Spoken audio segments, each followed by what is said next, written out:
And now, stay tuned for the program that has been rated tops in popularity for a longer period of time than any other West Coast program in radio history. The Signal Oil program, The Whistler.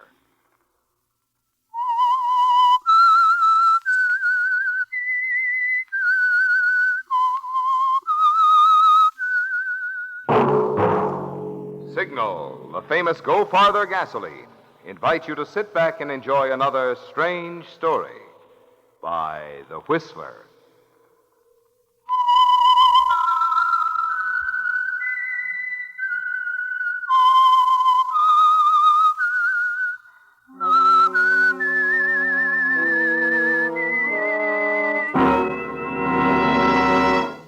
I am the Whistler, and I know many things, for I walk by night.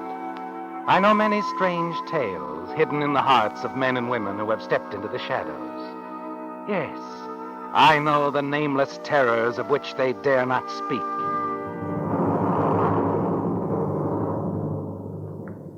And now for the Signal Oil Company, The Whistler's strange story, Quiet Sunday.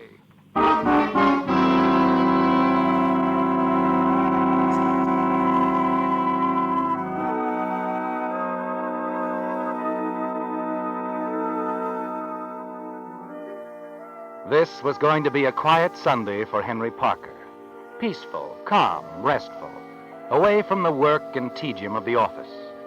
Just the kind of Sunday Henry always looked forward to during the other hectic days of the week. And more than that, it was a special Sunday. For Henry's wife, Ruth, was vacationing at their lodge at Lake Arrowhead and wouldn't be home. That was the best part. And it was nice, too, to remember that tonight he had a date with Daphne. Daphne was tall and lovely. And Daphne seemed to understand that Henry liked to spend a nice, quiet evening. He was contemplating all this when the doorbell rang. Oh, never fails. The minute I get settled with a Sunday paper, that bird Adams wants to borrow the lawnmower again. Why, Daphne. Surprised? Daphne, what in the world are you doing here? What'll the neighbors think? I had to see you, Henry. I was all alone. Well, come in, quickly. Daphne, darling, you know you shouldn't come here. Why are you so frightened, Henry? Your wife won't be back for a week. Well, her friends are always dropping in, you know that. Why couldn't it have waited until tonight? I had to talk to you. It couldn't wait till then. Well, is something wrong? Depends on you, Henry. Hmm? Do you love me? Now, don't be silly, dear. You know I do. Well, I'm not so sure. I'm very tired of this situation. The only time I get to see you is when you can get away from your wife. Well, I've tried to explain about a I divorce. want you all to myself, and if it can't be that way, I don't want you at all. That's why I came. I'm sick of meeting you in back alleys and dining with you in out-of-the-way places where no one will see us.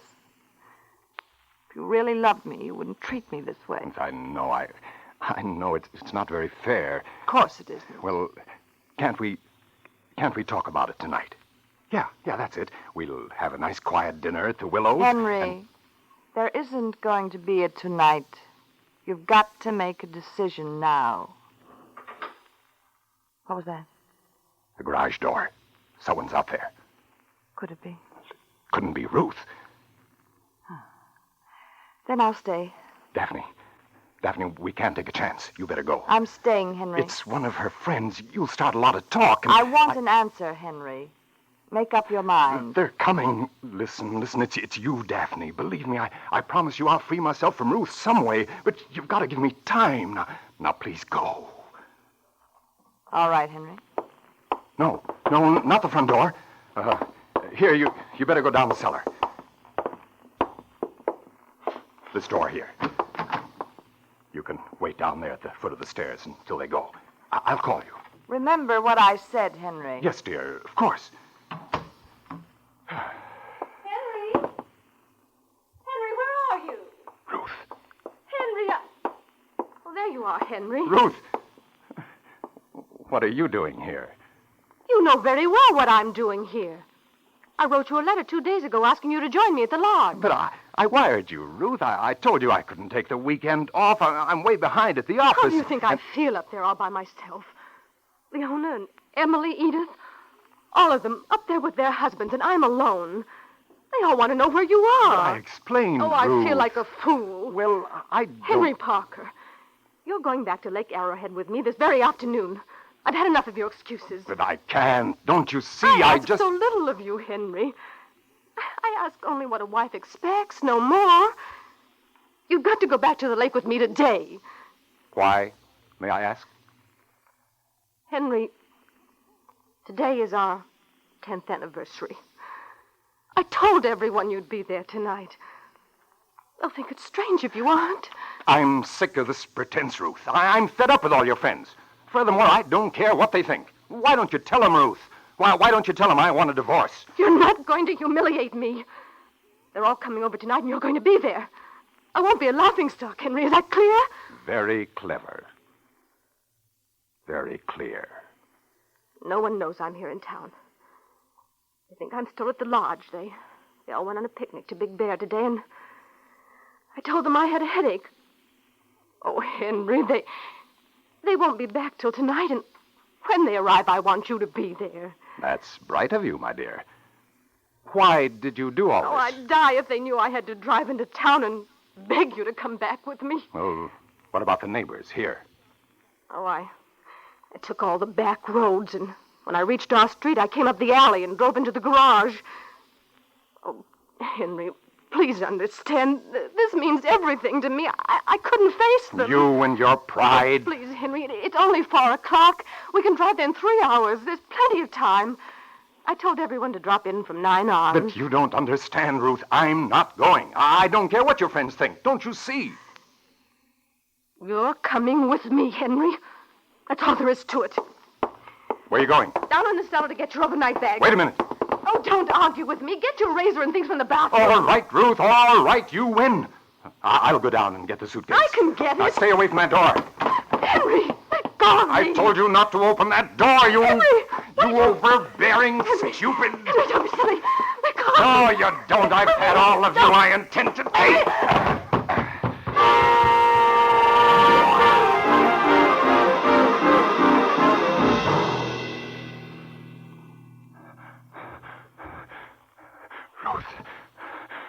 Ruth. Daphne, you better get some water. Here, let me... Why, what's the matter, Daphne? Daphne, why... What's the matter? Don't you see we'd better... Don't you think... Just let her stay there, dear. There's no point in moving her now. You mean she's... You mean she's... Yes, Henry. Ruth's dead.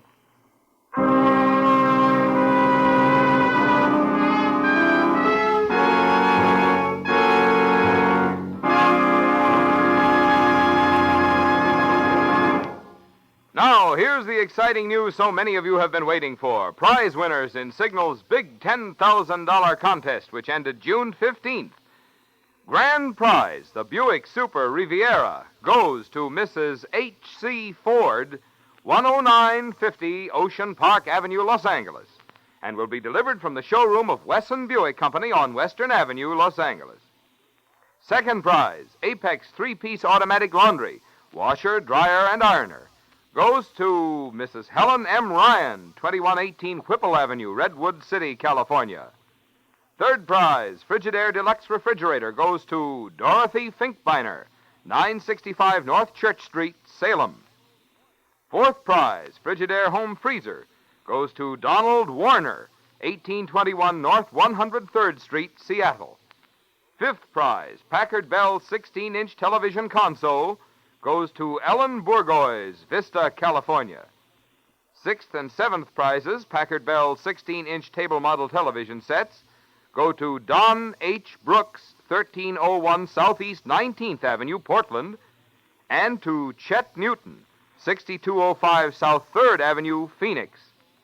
Eighth prize, Packard Bell 12 1/2-inch television console, goes to Mrs. Fern Barclay, 3005 29th Street, San Diego. That's all the names time will permit now, but I'll be back later with more prize winners.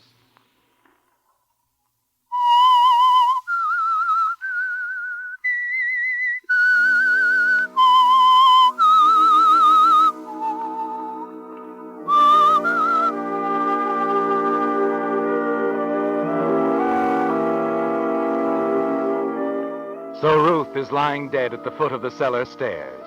And the quiet part of the Sunday is over, isn't it, Henry? Just like that. Her unexpected arrival home, her irritating insistence that you go back to Lake Arrowhead with her, the argument, the cellar stairs, a flash of blinding rage, and it was over. Death is a strange, terrifying thing, isn't it, Henry? You've never even been close to it before. All you can do is stand there at the foot of the stairs and look dumbly at Daphne, too stunned even to think. Daphne, I didn't mean it. It was an accident. You saw it all, didn't you? There was nothing. She slipped. Stop it, Henry. But you saw it, and you can tell them how it happened. I said stop it. I'm not going to tell them anything. What do you mean? We've got... Forget it. You pushed her. You know it. You mean you're going to tell them? Daphne, you can't. They'll... Wait, listen to me. Now, there's a way to get out of this gracefully. Get hold of yourself. I could hear her through the door. What did she say about sneaking away from the lake? Well, it was our anniversary, and she wanted me to be there. Her friends are away at Big Bear. They think she's still there at the lodge. No one knows she came down here. No. She wasn't seen. No. Henry, supposing she fell down the stairs at the lodge instead of here. What? While you were spending a quiet Sunday in town. I don't know how she No, could. wait, just a minute. Let me think.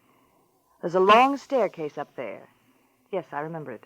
What if her friends came back from Big Bear at 9 o'clock and found her at the foot of the stairs, when everyone knows you're here in town, spending a quiet Sunday? But how could we get her up there? Well, we've got to try. It's the only way.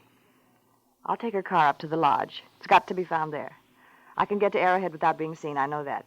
Then I'll come back with you. Yes, but what about Ruth? Well, you've got to take her up in the luggage compartment of your car. Oh, there's one thing more. Somebody's got to know you've been in town all day. Yes, an alibi. Where could you be for the next few hours? I don't know, Daphne. How can I... A movie. What about a movie? That's it. Pick one you've seen. Yeah. And there's Charlie Hartcastle. He goes to a meeting before church every Sunday. I'll pick him up, tell him I'm going to the movies. Yes, good. Buy a ticket, go in, then sneak out the side entrance.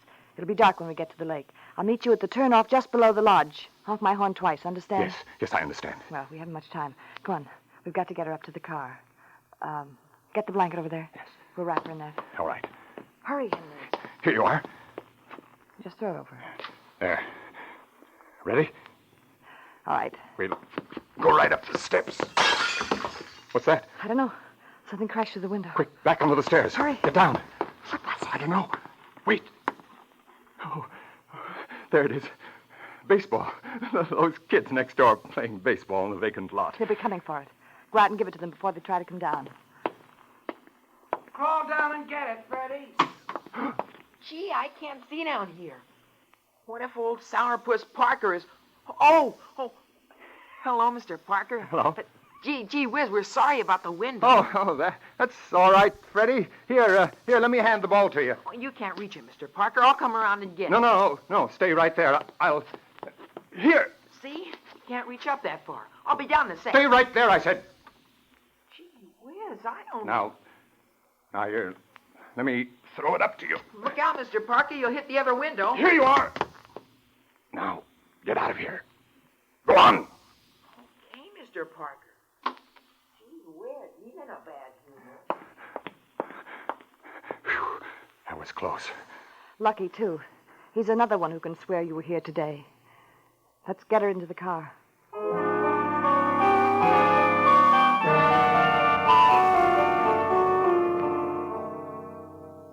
Just a quiet Sunday afternoon, Henry. Nothing to mar its peaceful stillness, except the small matter of getting the body of your wife Ruth up to Lake Arrowhead, leaving it at the foot of the stairs at your lodge, parking your car where she always leaves it, and returning with Daphne to Los Angeles, all without being seen. And oh, yes, there's the matter, too, of Mr. Charles Hardcastle and the... Get hold of Now, yourself. wait a minute.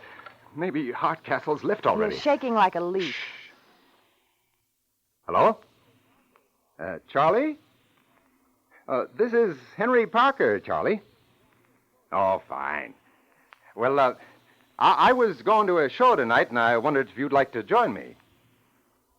Oh, you're going to church? Oh, yes. Yes, of course, I forgot. Well, I'll drop you off, huh? It's right near the theater. Good, good. Yeah, pick you up in a few minutes, huh? Oh, forget it, Charlie. Glad to do it. Goodbye. All set. Charlie will swear to the high heavens I stayed in town. What time is it? 5 o'clock. All right. You've only got an hour to spare. It'll take 3 hours to drive up there. Remember, I'll be waiting for you at the turnoff. All right, Daphne. At the turnoff.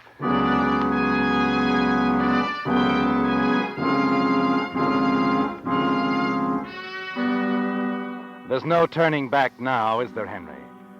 The body is right behind you now in the luggage compartment of the car as you drive slowly down the street to pick up Charlie Hardcastle. You're beginning to settle down a little, aren't you? The terrible shock that gripped you at first is beginning to wear off, and you're thinking more clearly. Some of Daphne's quick, cool courage was there for you to borrow when you needed it most. When the panic made your knees weak, running blindly away to hide somewhere. At 5:10, you stop by for Charlie and nonchalantly begin to build your alibi as the two of you drive toward the church. Oh, don't be silly, Charlie. No trouble at all driving around this way. Well, nothing else to do, you know. Just taking in a show. Well, you kind of surprised me, Henry, calling up that way. Oh? Yeah, I've been a coon's age since we've been out together. By the way, where's Ruth? Oh, she's up at the lake for a little rest. How I envy you that lodge. I'd like to get away sometime myself. Well, I'll tell you what, Charlie. Soon as Ruth gets back, why don't you and Sadie go up to the lake, huh? You're welcome to use our lodge. Henry, I'm sure Sadie'll be thrilled to pieces. You've no idea what a great help you've been to me. Why, many times... What's that? Oh, you better pull over. You got a flat, I'm afraid. Oh, no, it can't be. It can't. Pull over. Well, I'll drive you past the church first. No reason you should be late. Ah, don't be silly, Henry. You don't want to ruin a perfectly good tire. Let me have a look at it.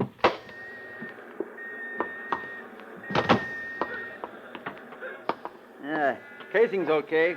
You're lucky. Now, look, Charlie, it's only a few blocks to the church. You better run along. I'll fix it. Hey, you're talking to the best little old tire changer in the business. Come on, boy, where are the two? Go ahead, please, Charlie. Hey, what's the matter with you, Well, Henry?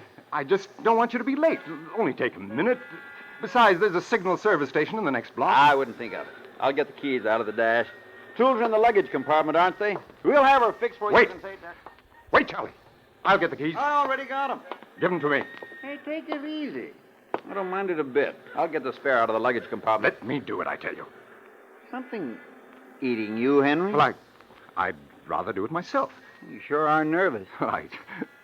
Don't you see, Charlie? I just don't want to see you get all messed up and dirty before church. Now, look, why don't you go up the street and have the traffic swing around me, huh? The street's awfully narrow here. Okay, Henry. If you say so. Here are the keys.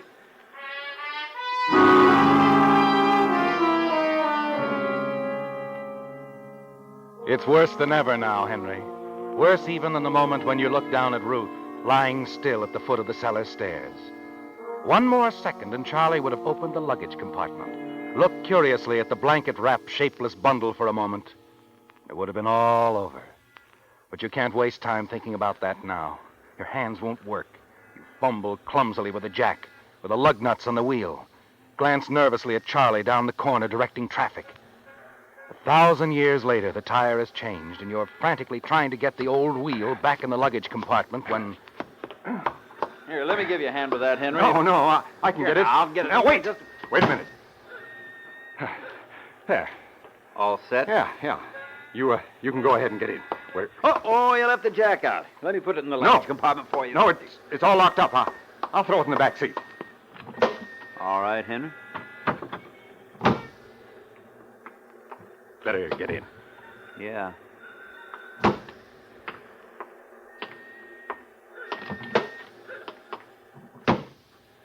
I got the keys right here.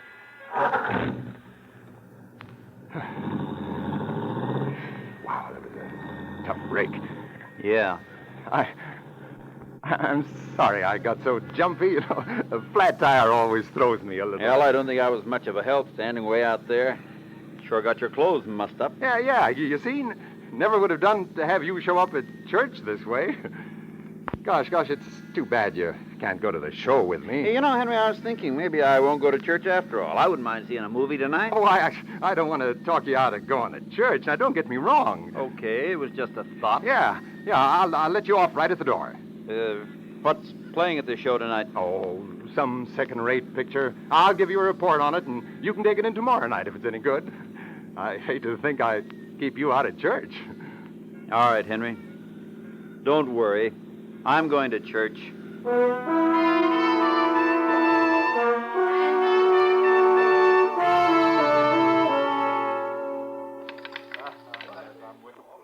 Next, please, how many? Oh, could you tell me if the main feature is on, please? It starts in about 6 minutes. Good. I always hate to come in during the middle of a picture. How many, please? Oh, just one.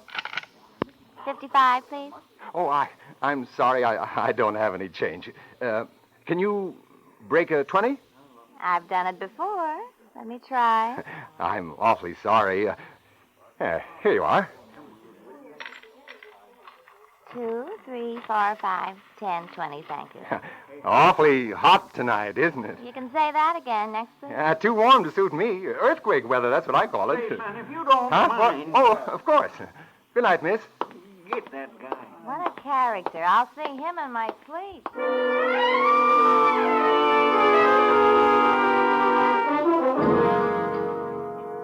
That's right, Henry. They'll remember you now. A minute later, you're lost in the comfortable blackness of the theater at an aisle seat near the side exit. You sit there long enough to make certain it's one you've seen, and then you slip out and hurry back to your car. It's 6 o'clock now, Henry. Just 3 hours left to make it.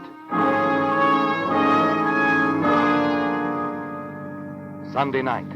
The traffic is coming the other way now, back into Los Angeles.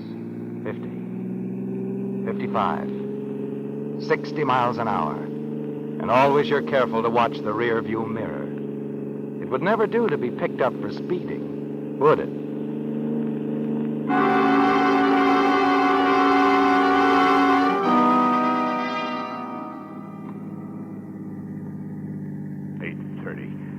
Made wonderful time. There's the turnoff ahead.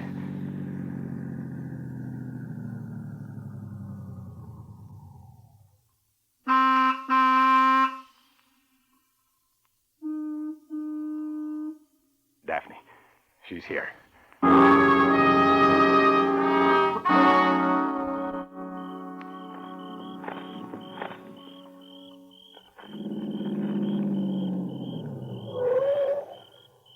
Darling, is everything all right? Yeah, I think so. Did anyone see you? No, I was awfully careful. You better go ahead. I'll follow you. Have you been up to the lodge? No. Hurry, go on ahead. We haven't time to talk.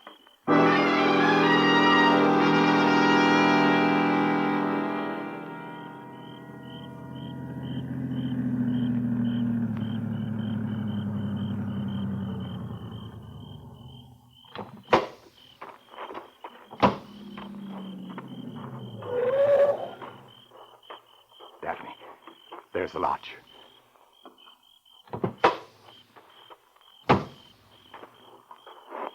Where does she usually leave the car? Over there, the side. Better put it over there now. No. We'll take her in first. You got the keys? Yeah, right here. All right. Hurry up. Open the luggage compartment. Yeah. The lodge is pitch dark, darling. We made it in time.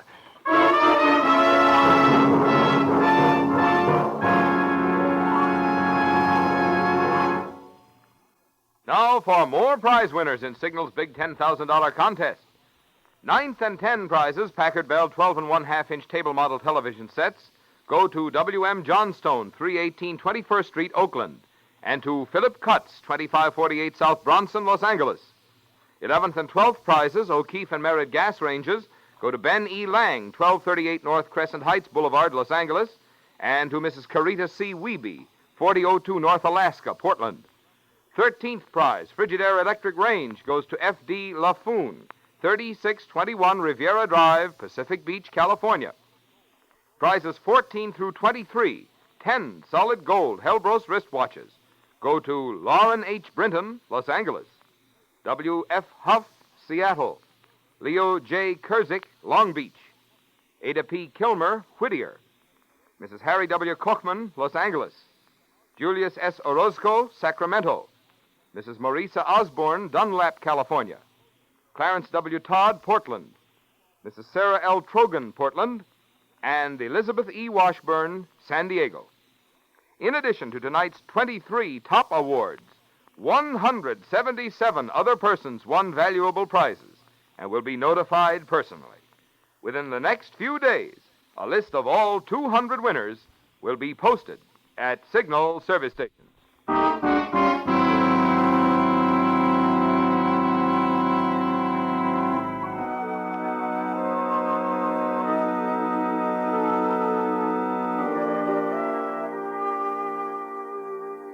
So you made it, Henry. The lodge is in complete darkness, and you're sure there'll be plenty of time for you and Daphne to arrange Ruth's accidental fall at the foot of the steep staircase. Leave quietly, lock the door, and sneak back down the dark road to the highway before any of your wife's friends arrive. It's simple, isn't it? You're sure your alibi will hold. You're certain you're safe now. And strangely, the horror that gripped you when you first looked down at Ruth's body is gone. The two of you remove the blanket. Carry her up the stairs to the front door of the lodge. Where's the key? Got it right here. Just a minute. Oh, where's that darn keyhole? Better get a match. No, wait a minute. Here you are. Oh, good.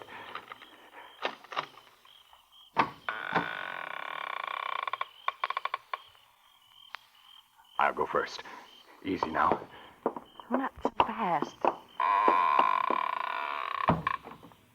Follow me. I know my way in the dark. Where are the stairs? Over this way. Henry. Who turned on the lights?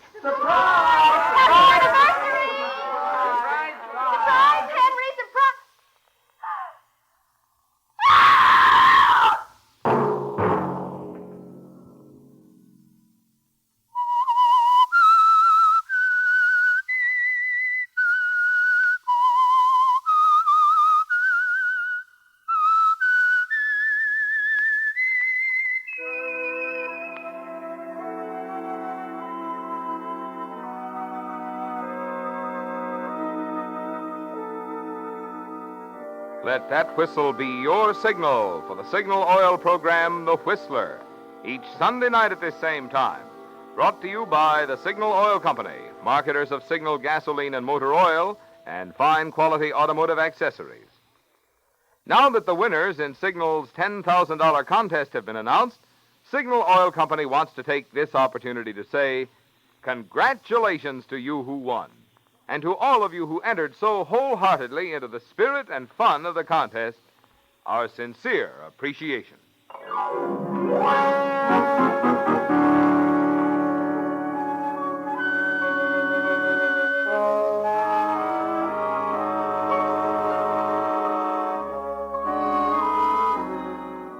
Featured in tonight's story were Bill Foreman, Don Randolph, Mary Jane Croft, and Margaret Brayton. The Whistler was produced and directed by George W. Allen with music by Wilbur Hatch.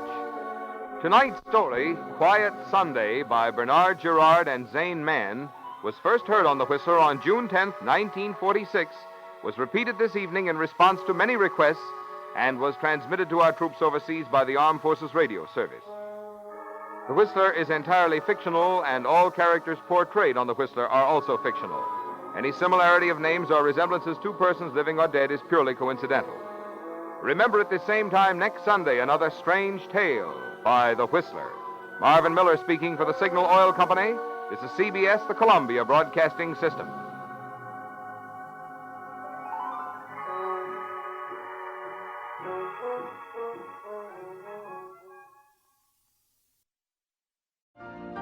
You've been listening to the OTR Gold Network. Find more classic radio at otrgold.com.